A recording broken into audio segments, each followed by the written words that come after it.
এটি একটি পশ্চিমবঙ্গ গ্রাম পঞ্চায়েত পরীক্ষার প্র্যাকটিস সেট। প্র্যাকটিস সেটটা খুবই গুরুত্বপূর্ণ যারা পশ্চিমবঙ্গ গ্রাম পঞ্চায়েত পরীক্ষা দেবে।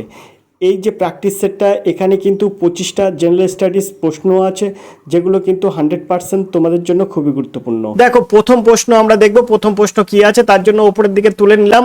প্রথম প্রশ্ন আছে, দেখো, কয়েকটা বিভাগ ক, তোমার সিলেবাসে আছে গ্রামীণ উন্নয়ন ও পঞ্চায়েত রাজ ব্যবস্থা। এখান থেকে প্রথম প্রশ্নটা আছে, একের দাগের প্রশ্ন, পশ্চিমবঙ্গের পঞ্চায়েত আইনের কত নম্বর ধারা অনুযায়ী প্রতিটি গ্রামে পঞ্চায়েত গঠিত হয়? অপশনগুলোর মধ্যে সঠিক উত্তর তোমরা পাবে হচ্ছে 4 নম্বর ধারা, অর্থাৎ এর দাগ হবে সঠিক উত্তর। The West Bengal panchayat act 1973 এর সেকশন 4 অর্থাৎ 4 নম্বর ধারা অনুযায়ী প্রতিটি গ্রামের একটি করে গ্রাম পঞ্চায়েত গঠন করার কথা বলা হয়েছে। মনে রাখবে, সেকশন 4 আর সালটা 1973। এবার আমরা এইখানে যে অন্যান্য অপশনগুলো আছে, বির অপশানে আছে যে দেখতে পাচ্ছ 9 নম্বর ধারা। এটা অ্যাকচুয়াল এই ধারাই হচ্ছে গ্রাম পঞ্চায়েত। গ্রাম পঞ্চায়েত জিপি লিখে দিলাম আমরা। গ্রাম পঞ্চায়েতের প্রধান ও উপপ্রধানের নির্বাচন সংক্রান্ত নিয়ম রয়েছে। আর এখানে দেখতে পাচ্ছ 12 নম্বর ধারা। এখানে এই 12 নম্বর ধারা হচ্ছে প্রধান ও উপপ্রধানকে পদ থেকে সরানোর পদ্ধতি, এই ধারায় বর্ণিত আছে। 12 নম্বর ধারা এটা হচ্ছে, এখানে কি করতে হবে, প্রধান বা উপপ্রধানকে পদ থেকে সরানোর পদ্ধতি এই ধারায় বর্ণিত আছে। আর 25 নম্বর ধারা, এখানে কিন্তু এই ধারাটি এটি পঞ্চায়েতের রাস্তা ও জলপথের উপর নিয়ন্ত্রণ ও ক্ষমতার সাথে যুক্ত। ধারাগুলো কিন্তু তোমাদের মুখস্থ করতে হবে। প্রত্যেকটা পঞ্চায়েত সম্পর্কিত ধারা যেগুলো আছে সেগুলো তোমাদের মুখস্থ করতে হবে। এখানে 4টি অপশন আছে, আমি কিন্তু ডিটেলসে বলে দিলাম। চলো 2 এর দাগের প্রশ্ন দেখি। 2 এর দাগের প্রশ্ন আছে, পঞ্চায়েত সমিতির কার্যনির্বাহী আধিকারিক অর্থাৎ এক্সিকিউটিভ অফিসার হিসাবে কে দায়িত্ব পালন করে?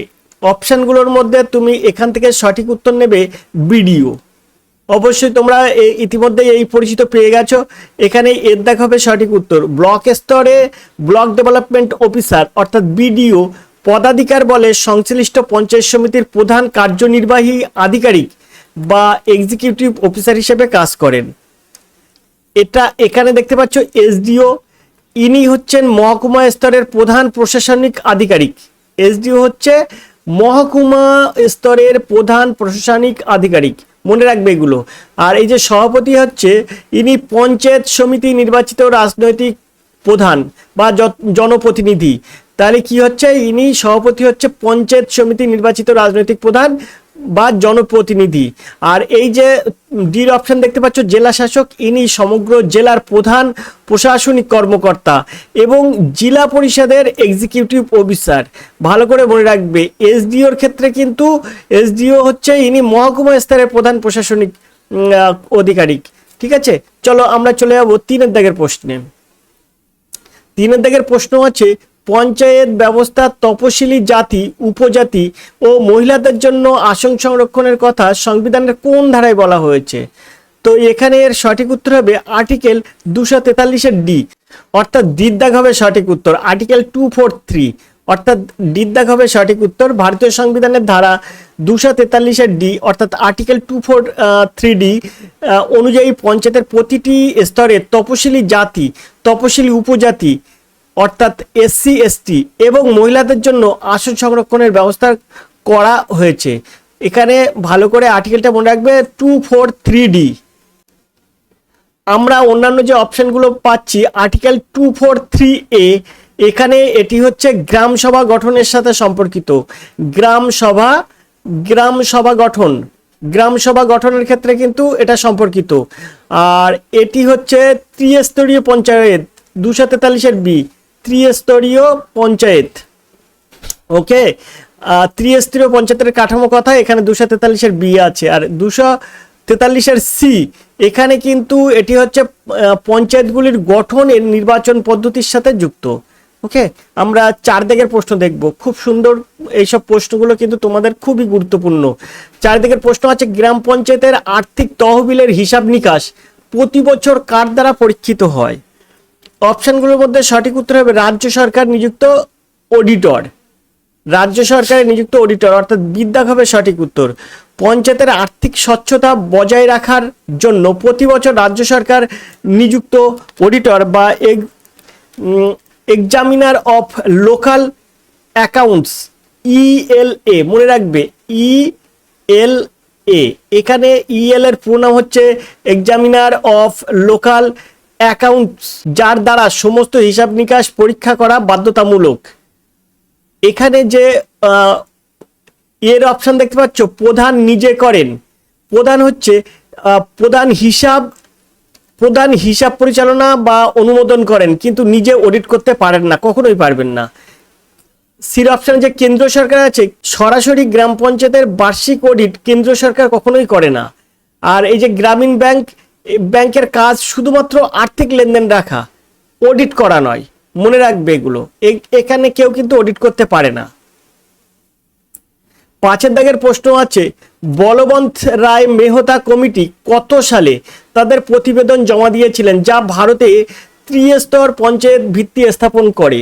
এখানে অপশনগুলোর মধ্যে সঠিক উত্তর হবে 1957 অর্থাৎ 1957। বিদ্যাক হবে সঠিক উত্তর। বলবন্ত রায় মেহতা কমিটি 1957 সালের জানুয়ারি মাসে গঠিত হয়, এবং সালটা মনে রাখবে 1957 সালের জানুয়ারি মাসে কিন্তু গঠিত হয়, এবং একই বছরে নভেম্বর 1957 তারা কিন্তু তাদের ঐতিহাসিক প্রতিবেদন জমা দেয়।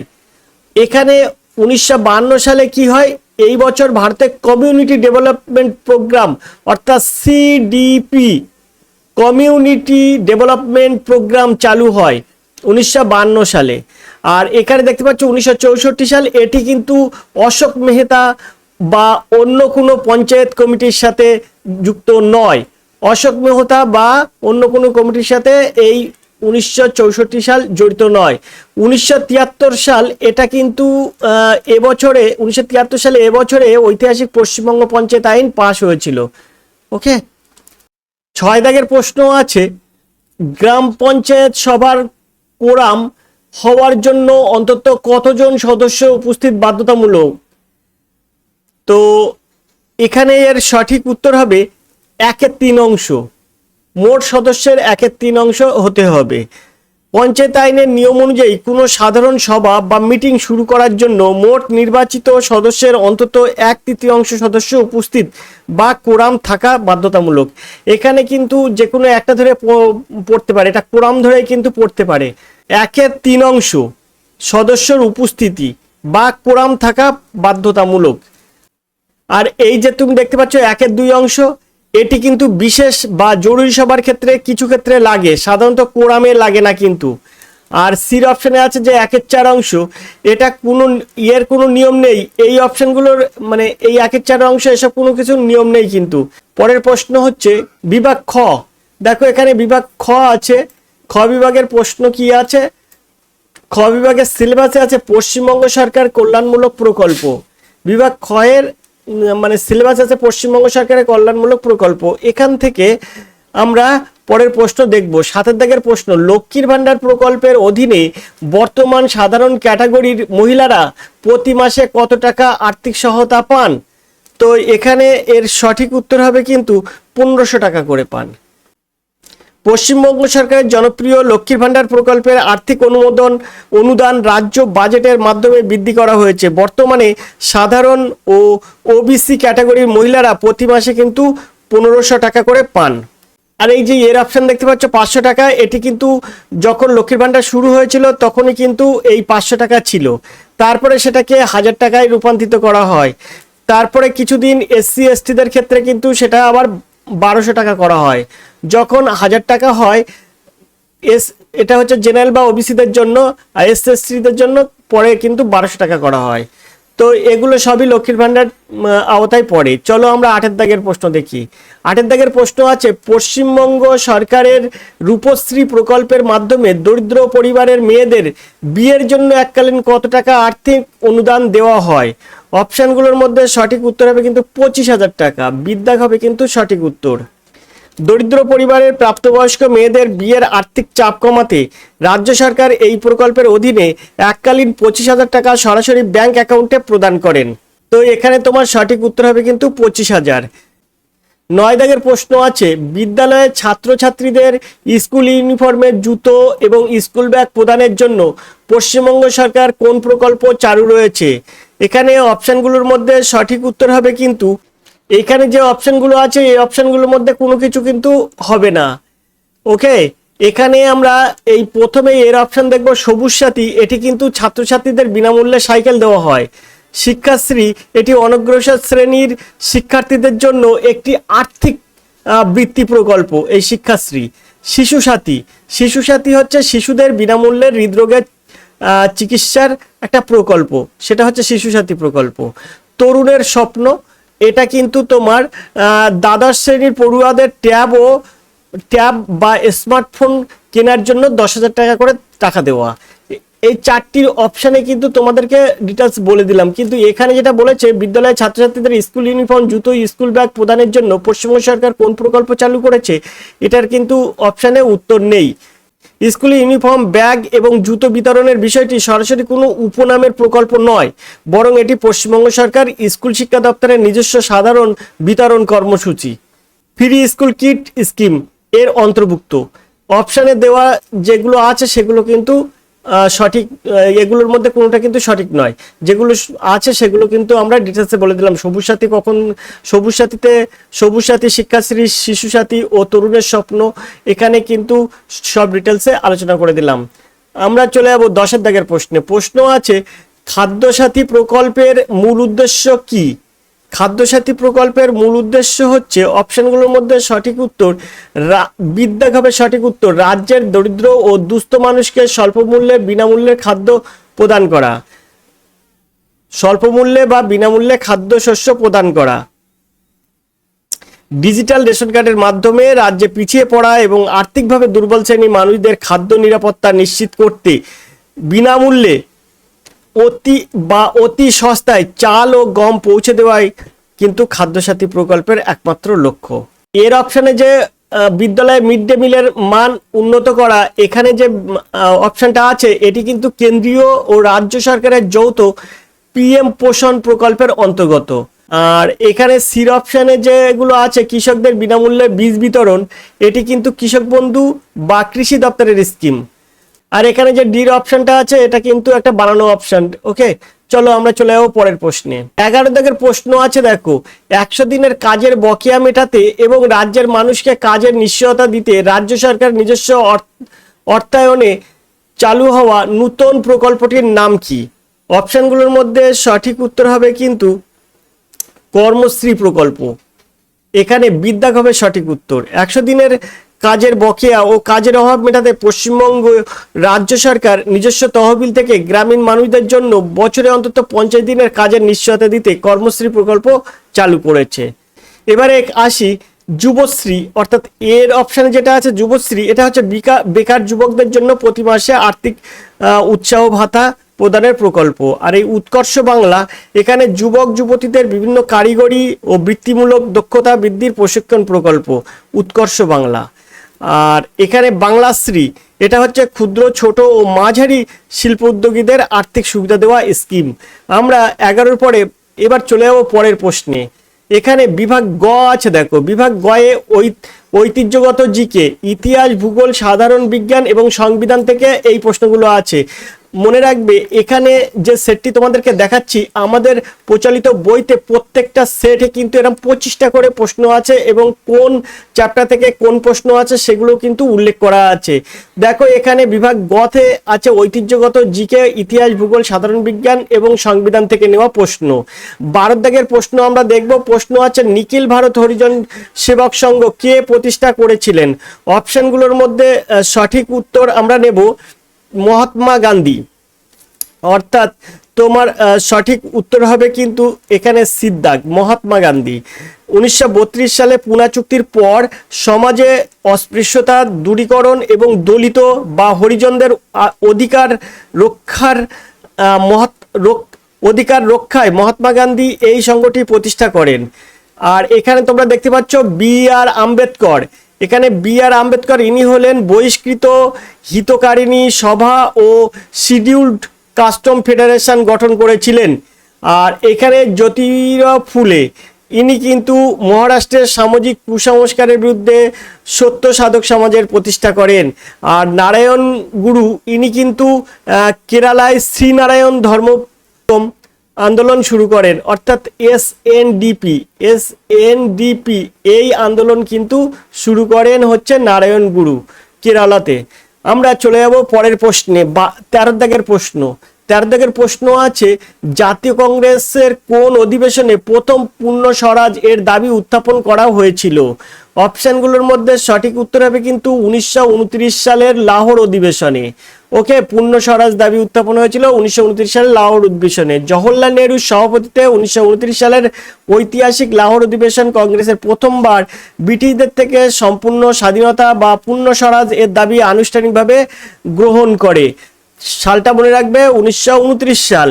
এখানে যে 1906 সাল আছে এর অপশানে, এখানে 1906 সালে কলকাতা অধিবেশন, এখানে দাদাভাই নওরোজি কিন্তু সভাপতিত্ব করেন। আর প্রথমবার শুধু স্বরাজ শব্দটি ব্যবহার করা হয়েছিল এই 1906 সালে কলকাতার অধিবেশনে, প্রথমবারের মতন কিন্তু স্বরাজ এই শব্দটি কিন্তু ব্যবহার করা হয়েছিল। আর এখানে কিন্তু সভাপতিত্ব করেছিলেন দাদাভাই নওরোজি। আর 1938 সালের হরিপুরা অধিবেশন, এখানে এই অধিবেশনে নেতাজি সুভাষচন্দ্র বসু প্রথমবার কংগ্রেসের সভাপতি নির্বাচিত হন। ওকে, আর এখানে দেখতে পাচ্ছ 1924 সালের বেলগাঁও অধিবেশন, এখানে 1924 সালের বেলগাঁও অধিবেশন এটি কিন্তু মহাত্মা গান্ধীর সভাপতিত্বে অনুষ্ঠিত একমাত্র কংগ্রেসের অধিবেশন। তো আশা করি তোমরা বুঝতে পেরেছো, প্রত্যেকটা অধিবেশনের সভাপতির নাম করে দিলাম, কোথায় হয়েছিল সেগুলো কিন্তু তোমাদেরকে জানিয়ে দিলাম। 14 দাগের প্রশ্ন আছে, আলিপুর বোমার মামলায় অরবিন্দু ঘোষের প্রধান আইনজীবী কে ছিলেন?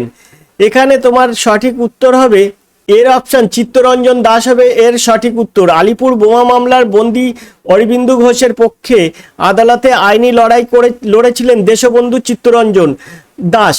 তার অসামান্য সওয়াল জবাবের কারণেই অরবিন্দু ঘোষ নির্দোষ প্রমাণিত হয়ে খালাস পান। আমরা বীর অপশন দেখব রাসবিহারী বসু। রাসবিহারী বসু ইনি একজন মহান বিপ্লবী ছিলেন, যিনি লর্ড হার্ডিন্সের উপর বোমা হামলা ও পরবর্তীকালে আজাদ হিন্দ ফৌজের সাথে যুক্ত হয়েছিলেন। আর সির অপশনে যে উমেশচন্দ্র বন্দ্যোপাধ্যায় আছেন, ইনি হলেন ভারতীয় জাতীয় কংগ্রেসের প্রথম সভাপতি। মনে রাখবে, ভারতের জাতীয় কংগ্রেসের প্রথম সভাপতি হচ্ছে উমেশচন্দ্র বন্দ্যোপাধ্যায়। ওকে, ডাব্লিউ.সি. ব্যানার্জি, এই ধরেও কিন্তু প্রশ্ন পড়ে, ডাব্লিউ.সি. ব্যানার্জি। আমরা চলে যাব পরের প্রশ্নে। 15 দাগের প্রশ্ন আছে, দেখো, পশ্চিমবঙ্গের কোন জেলার উপর দিয়ে কর্কট ক্রান্তি রেখা যায়নি? কোন জেলার উপর দিয়ে কর্কট ক্রান্তি রেখা যায়নি? অপশনগুলোর মধ্যে সঠিক উত্তর হচ্ছে বীরভূম। গেছে কোন কোন জেলার উপর দিয়ে? পুরুলিয়া, বর্ধমান, নদিয়া, এই জেলাগুলোর উপর দিয়ে, এখানে দেওয়া এই জেলাগুলোর উপর দিয়ে কিন্তু কর্কট ক্রান্তি রেখা গেছে। আরো জেলার উপর দিয়ে কিন্তু কর্কট ক্রান্তি রেখা গেছে। মোট 5টি জেলার উপর দিয়ে গেছে, সেগুলো হচ্ছে পুরুলিয়া, বাঁকুড়া, পূর্ব বর্ধমান, পশ্চিম বর্ধমান এবং নদিয়া। এর মধ্যে কিন্তু 3টি এখানে দেওয়া আছে, ঠিক আছে? এর উপর দিয়ে কিন্তু কর্কট ক্রান্তি রেখা গেছে, বীরভূমের উপর দিয়ে কিন্তু কর্কট ক্রান্তি রেখা যায়নি। 16 দাগের প্রশ্ন দেখব, তিস্তা নদীর পূর্ব দিকের অংশকে পশ্চিমবঙ্গ কি নামে ডাকা হয়? এখানে ডুয়ার্স নামে ডাকা হয়। বিদ্যাগ হবে সঠিক উত্তর। উত্তরবঙ্গের প্রধান নদী তিস্তার পূর্ব দিকের সমভূমি ও জঙ্গলে ঘেরা অঞ্চলকে ডুয়ার্স বলা হয়। আর এখানে দেখতে পাচ্ছ অপশন আছে তরাই। তো এই তরাই হচ্ছে তিস্তা নদীর পশ্চিম পাড়ের আর্দ্র অঞ্চলকে তরাই বলা হয়। সির অপশনে যে রাঢ় দেখতে পাচ্ছ, রাঢ় হচ্ছে পশ্চিমবঙ্গের পশ্চিম অঞ্চলের ছোটনাগপুর মালভূমির সংলগ্ন লাল মাটির অঞ্চলকে রাঢ় অঞ্চল বলা হয়।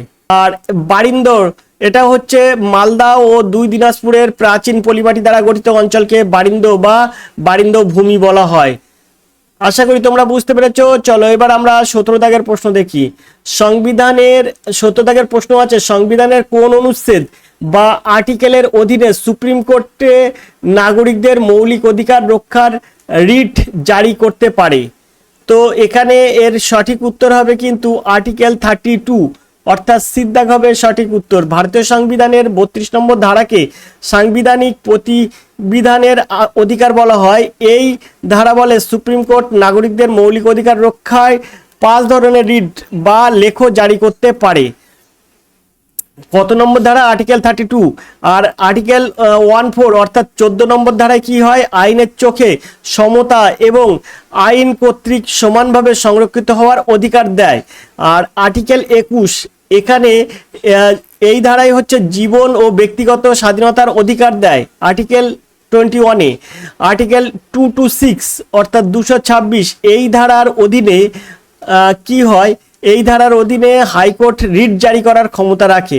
ঠিক আছে, আমরা 18 দাগের প্রশ্ন দেখতে পারি। 18 দাগের প্রশ্ন আছে, ভারতীয় সংবিধানের জরুরি অবস্থার ধারণাটি কোন দেশের সংবিধান থেকে নেওয়া হয়েছে? খুব গুরুত্বপূর্ণ প্রশ্ন। এটা কিন্তু জার্মানি থেকে নেওয়া হয়েছে। এখানে বিদ্যাগ হবে সঠিক উত্তর। জরুরি অবস্থার সময় ভারতীয় নাগরিকদের মৌলিক অধিকার স্থগিত রাখার যে বিশেষ ব্যবস্থা, তা জার্মানির ভাইমার প্রজাতন্ত্র সংবিধান থেকে কিন্তু অনুপ্রাণিত হয়েছে। আর অন্যান্য যে অপশানগুলো আছে সেটা হচ্ছে এর অপশানে যে আয়ারল্যান্ড আছে, আয়ারল্যান্ড রাষ্ট্র পরিচালনার নির্দেশমূলক নীতি, আয়ারল্যান্ড থেকে নেওয়া হয়েছে রাষ্ট্র পরিচালনার নির্দেশমূলক নীতি, এখান থেকে কিন্তু নেওয়া হয়েছে। আর মার্কিন যুক্তরাষ্ট্রের কাছ থেকে নেওয়া হয়েছে মৌলিক অধিকার বিচার বিভাগীয় পর্যালোচনা এবং প্রস্তাবনার ধারণা। ওকে, আর দক্ষিণ আফ্রিকা এখান থেকে নেওয়া হয়েছে সংবিধান সংশোধন পদ্ধতির নিয়মটি, এখান থেকে কিন্তু নেওয়া হয়েছে সংবিধানের সংশোধন পদ্ধতিটি কিন্তু দক্ষিণ আফ্রিকা থেকে নেওয়া হয়েছে। আমরা চলে যাবো পরের প্রশ্নে, 19 দাগের প্রশ্নে। 19 দাগের প্রশ্ন আছে, দেখো এলপিজি সিলিন্ডারে মূলত কোন গ্যাসের মিশ্রণ থাকে? অপশানগুলোর মধ্যে সঠিক উত্তর হবে কিন্তু বিউটেন আর প্রোপেন, অর্থাৎ বিদ্যাগ হবে কিন্তু সঠিক উত্তর। রান্নার গ্যাস বা লিকুইফাইড পেট্রোলিয়াম গ্যাস মূলত তরলীভূত বিউটেন ও প্রোপেন গ্যাসের মিশ্রণ থাকে। গ্যাস লিক করলে যাতে চেনা যায় সেজন্য এতে দুর্গন্ধযুক্ত ইথাইল মার্ক্যাপটাইন মেশানো হয়। ওকে, আমরা চলে যাব। আর এখানে দেখতে পাচ্ছ মিথেন ও ইথেন, এটা আছে। এই মিথেন এবং ইথেন এগুলো কিন্তু মূলত সিএনজি বা প্রাকৃতিক গ্যাসের মূল উপাদান নয়। মিথেনের সংকেত হচ্ছে CH4, ইথেনের সংকেত C2H2। আর এখানে দেখতে পাচ্ছ ইথেন প্রোপেন, এখানে carbon die oxide nitrogen, carbon die oxide হচ্ছে CO2, নাইট্রোজেন মানে N2। এইগুলোর কিন্তু সংকেত তোমাদেরকে দেখিয়ে দিলাম। চলো আমরা চলে যাবো পরের প্রশ্নে। পরের প্রশ্ন কি আছে? 20 দাগের প্রশ্ন আছে, মানব দেহের কোন গ্রন্থিকে মাস্টার গ্ল্যান্ড বা প্রভু গ্রন্থি বলা হয়? এখানে অপশনগুলোর মধ্যে সঠিক উত্তর হবে পিটুইটারি গ্রন্থিকে, অর্থাৎ সিদ্ধাক হবে সঠিক উত্তর। মস্তিষ্কে অবস্থিত পিটুইটারি গ্রন্থি থেকে নিঃসৃত হরমোন শরীরের অন্যান্য প্রায় সমস্ত অনাল গ্রন্থির কার্যকারিতা ও হরমোন ক্ষরণ নিয়ন্ত্রণ করে। ঠিক আছে, তাই একে কিন্তু প্রবিগ্রন্থি বা মাস্টার গ্ল্যান্ড বলা হয়। এই পিটুইটারি গ্রন্থি, তাহলে আমি কিন্তু যে আলোচনা করলাম তার মধ্যে বলা আছে পিটুইটারি গ্রন্থি কোথায় থাকে। আবারও বলে দিচ্ছি, পিটুইটারি গ্রন্থি কিন্তু মস্তিষ্কে অবস্থিত। ঠিক আছে, মস্তিষ্কে। এটা কিন্তু ঘুরি ফিরি প্রশ্ন পড়ে, পিটুইটারি গ্রন্থি কোথায় অবস্থিত? মস্তিষ্কে অবস্থিত। আমরা এখানে যে অপশনটা পাচ্ছি এর অপশন থাইরয়েড। থাইরয়েড এটা কিন্তু গলাতে থাকে, যা দেহের বিপাক ক্রিয়া কিন্তু নিয়ন্ত্রণ করে। আর এই যে বীর অপশানে আছে অ্যাড্রেনাল। অ্যাড্রেনাল আসলে বৃক্ক বা কিডনির উপরে থাকে, যা জরুরি অবস্থার হরমোন অ্যাড্রিনালিন ক্ষরণ করে। ঠিক আছে, অ্যাড্রিনালিন বা জরুরিকালীন হরমোন ক্ষরণ করে কিন্তু এই অ্যাড্রিনাল গ্রন্থি থেকে। আর এই যে অগ্নাশয় দেখতে পাচ্ছ, ডির অপশান, অগ্নাশয় এখানে কিন্তু একটি মিশ্র গ্রন্থি, যা থেকে ইনসুলিন হরমোন ও পাচক রস নিঃসৃত হয়। ইনসুলিন এবং পাচক রস নিঃসৃত হয় কিন্তু অগ্নাশয় থেকে। এগুলো কিন্তু মনে রাখবে, পাশাপাশি খুব গুরুত্বপূর্ণ। 21 দাগের প্রশ্ন আছে, দেখো বৃষ্টির ফোঁটা গোলাকার হওয়ার মূল বৈজ্ঞানিক কারণ কি? এটার সঠিক উত্তর হবে পৃষ্ঠটান। খুব সুন্দর প্রশ্ন কিন্তু, সারফেস টেনশন। এটা কিন্তু তুমি মুখস্থ করে যাবে, কারণ বিরাট বড় প্রশ্ন এই প্রশ্নটা। বৃষ্টির ফোঁটা গোলাকার হওয়ার মূল বৈজ্ঞানিক কারণ হচ্ছে পৃষ্ঠটান। তরলের পৃষ্ঠটান বা সারফেস টেনশনের ধর্মের কারণে তরল পদার্থ সবসময় তার উপরিভাগের ক্ষেত্রফল সর্বনিম্ন রাখার চেষ্টা করে। জ্যামিতিকভাবে গোলকের ক্ষেত্রফল সবচেয়ে কম হওয়ায় বৃষ্টির ফোঁটা গোলাকার রূপ নেয়। ওকে, তো এখানে তোমার সঠিক উত্তর পেলাম পৃষ্ঠটান। এখানে যে দেখতে পাচ্ছ বায়ুর সান্দ্রতা আসলে তরল বা গ্যাসের প্রবাহে বাধা দেওয়ার অভ্যন্তরীণ ধর্ম। এখানে তুমি দেখতে পাচ্ছ মহাকর্ষ বল, সির অপশন যে মহাকর্ষ বল দেখতে পাচ্ছ, এটা কিন্তু পৃথিবীর কেন্দ্রভূমুখী টান, যার কারণে বৃষ্টির ফোঁটা নিচের দিকে পড়ে। আর এখানে অপশনে আছে বায়ুমণ্ডলীয় চাপ, এখানে কিন্তু চারপাশে বায়ু দ্বারা প্রযুক্ত চাপ। ওকে, 22 দাগের প্রশ্ন কি আছে? দেখো 22 দাগের প্রশ্ন আছে বিভাগ ঘ, বিভাগ ঘ থেকে কিন্তু 22 দাগের প্রশ্ন। বিভাগ ঘয়ে কি আছে? সাম্প্রতিক ঘটনাবলী। তোমরা সিলেবাসের মধ্যে কিন্তু যেসবগুলো পাবে সেগুলো থেকেই কিন্তু প্রশ্ন। তো সাম্প্রতিক ঘটনাবলী অর্থাৎ কারেন্ট অ্যাফেয়ার্স থেকে কিন্তু প্রশ্ন পড়বে। তো এখানে 22 দাগের প্রশ্ন, 2026 সালের জানুয়ারিতে আনুষ্ঠানিক প্রজাতন্ত্র দিবস প্যারেডে ভারতের প্রধান অতিথি কে ছিলেন? এখানে যে অপশনগুলো আছে তার মধ্যে একটু প্রবলেম আছে, কারণ 2026 সালে প্রজাতন্ত্র দিবস অর্থাৎ 77 রিপাবলিক ডে অর্থাৎ 77তম রিপাবলিক ডেতে প্রধান অতিথি হিসাবে দুই শীর্ষ নেতা ছিলেন, ইউরোপীয় কমিশনের প্রেসিডেন্ট উর্সুলা ফন ডার লোয়েন এবং ইউরোপীয় কাউন্সিলের প্রেসিডেন্ট আন্তোনিও কোস্তা। কিন্তু অপশানে কিন্তু এগুলো দেওয়া নেই, তাই তোমার এই প্রশ্নটা আমি ঠিক করে উত্তর বলতে পারলাম না। তো এখানে তোমরা যেগুলো দেখতে পাচ্ছ তাদের নিয়ে আমি একটু আলোচনা করে দিচ্ছি। এই যে বীর অপশানে দেখতে পাচ্ছ আবদেল ফাতাহ আল সিসি, ইনি কিন্তু মিশরের রাষ্ট্রপতি। 2023 সালে প্রজাতন্ত্র দিবসের প্রধান অতিথি হিসেবে তিনি ছিলেন। বীর অপশানে যে ছিলেন মিশরের রাষ্ট্রপতি, ইনি কিন্তু 2023 সালে প্রজাতন্ত্র দিবসের প্রধান অতিথি ছিলেন। আর এই যে তুমি সি অপশন দেখতে পাচ্ছ ইমানুয়েল ম্যাক্রো, ইনি কিন্তু ফ্রান্সের রাষ্ট্রপতি, ইনি 2024 সালে প্রজাতন্ত্র দিবসের প্রধান অতিথি ছিলেন। আর উল্লেখ্য অর্থাৎ তোমাদের সামনে আরও একটু উল্লেখ করে দিচ্ছি, 2025 সালে প্রজাতন্ত্র দিবসের প্রধান অতিথি ছিলেন কিন্তু ইন্দোনেশিয়ার রাষ্ট্রপতি প্রবাহ সুবিয়ান্তু। ওকে, তো এগুলো কিন্তু খুবই গুরুত্বপূর্ণ তোমাদের জন্য, আমি কিন্তু বারবার তোমাদের বলে রাখলাম। 2024-25 সবই বলে দিলাম, 26ও কিন্তু বলে দিলাম। এখানে অবশ্যই ভুল আছে বিষয়টা। আমরা চলে যাব পরের প্রশ্নে। পরের প্রশ্ন আছে 23 দাগের প্রশ্ন, সম্প্রতি 2026 সালে আইসিসি পুরুষ টি-20 বিশ্বকাপ ক্রিকেট টুর্নামেন্টের কোন দুটি দেশ যৌথভাবে আয়োজন করতে চলেছে? এখানে এর সঠিক উত্তর হবে কিন্তু ভারত ও শ্রীলঙ্কা, অর্থাৎ বিদ্যাগ হবে কিন্তু সঠিক উত্তর। 2026 সালে আইসিসি পুরুষ টি-20 বিশ্বকাপ টুর্নামেন্ট ভারত এবং শ্রীলঙ্কা যৌথভাবে অনুষ্ঠিত হওয়ার জন্য নির্ধারিত হয়েছে। আয়োজক দেশ হিসাবে ভারত ও শ্রীলঙ্কা সরাসরি এই বিশ্বকাপ খেলার যোগ্যতা অর্জন করেছে। এখানে যে অপশন আছে ভারত ও বাংলাদেশ, ভারত ও বাংলাদেশ এরা যৌথভাবে 2011 সালে ওয়ানডে বিশ্বকাপ আয়োজন করেছিল, সাথে শ্রীলঙ্কাও ছিলেন কিন্তু। আর এই অস্ট্রেলিয়া নিউজিল্যান্ড, এখানে যে সির অপশন আছে অস্ট্রেলিয়া আর নিউজিল্যান্ড, এরা কিন্তু যৌথভাবে 2015 সালে, মনে রাখবে 2015, আর ভারত বাংলাদেশ 2011 সালে যৌথভাবে করেছিলেন, এর সঙ্গে শ্রীলঙ্কাও ছিল। 2015 সালে অস্ট্রেলিয়া নিউজিল্যান্ড যৌথভাবে কিন্তু ওয়ানডে বিশ্বকাপ করেছিলেন। 2022 সালের টি-20, 2022 সালের টি-20 এটা কিন্তু আয়োজন করেছিল অস্ট্রেলিয়া, ঠিক আছে তো। আর এখানে দেখতে পাচ্ছ ইংল্যান্ড ও আয়ারল্যান্ড, ইংল্যান্ড এবং আয়ারল্যান্ড এরা কিন্তু 2030 সালে, মনে রাখবে 2030 সালে টি-20 বিশ্বকাপ যৌথভাবে আয়োজন করবে, সঙ্গে কিন্তু থাকবে স্কটল্যান্ডও, ঠিক আছে তো। তো এগুলো কিন্তু তোমাদেরকে জানার আছে, আমি জানিয়ে দিলাম। আমরা চলে যাব পরের প্রশ্নে। 24 দাগের প্রশ্ন, ভারতের বর্তমান প্রধান নির্বাচন কমিশনার পদে কে নিযুক্ত রয়েছেন? তো এখানে তোমার সঠিক উত্তর হবে কিন্তু জ্ঞানেশ কুমার। এখানে সি হবে এর সঠিক উত্তর, জ্ঞানেশ কুমার। 1968 ব্যাচের কেরালা ক্যাডারের আইএএস অফিসার শ্রী জ্ঞানেশ কুমার বর্তমান ভারতের 26তম প্রধান নির্বাচন কমিশন অর্থাৎ সিইসি। ওকে, 26তম প্রধান নির্বাচন কমিশনের দায়িত্ব পালন করেছেন কিন্তু এই জ্ঞানেশ কুমার। 2025 সালের 19 ফেব্রুয়ারি তিনি এই পদে কার্যভার গ্রহণ করেছিলেন। আর এখানে যে তুমি দেখতে পাচ্ছ অন্যান্য যে অপশন আছে রাজীব কুমার, ইনি ভারতের 25তম, ইনি ভারতের 25তম ছিলেন, 25তম ইলেকশন কমিশনার। তিনি কিন্তু ফেব্রুয়ারি 2025-এ তার মেয়াদ শেষ হয়ে যায়, তারপরে কিন্তু জ্ঞানেশ কুমার হয়। এবারে এখানে যে দেখতে পাচ্ছ সুখবীর সিং সিন্ধু এবং অমিতাভ কান্ত বর্তমানে নির্বাচন কমিশনের একজন অন্যতম নির্বাচন কমিশনার হিসাবে নিযুক্ত আছেন, এবং অন্যদিকে অমিতাভ কান্ত নীতি আয়োগের প্রাক্তন সিও এবং ভারতীয় জি-20 শেরপা ছিলেন। 25 দাগের প্রশ্ন এবং শেষ প্রশ্ন দেখো, 2025 সালের শেষে ভারতীয় মহাকাশ গবেষণা সংস্থা ইসরো মানবহীন মহাকাশ মিশন পাঠিয়েছে, তার মূল প্রজেক্টের নাম কি? তো এই প্রশ্নের সঠিক উত্তর তোমরা অবশ্যই কমেন্ট করবে। কারেন্ট অ্যাফেয়ার্স থেকে এই প্রশ্নটা কিন্তু তোমাদের জন্য খুবই গুরুত্বপূর্ণ। তো দেখতে থাকো চ্যানেলটি।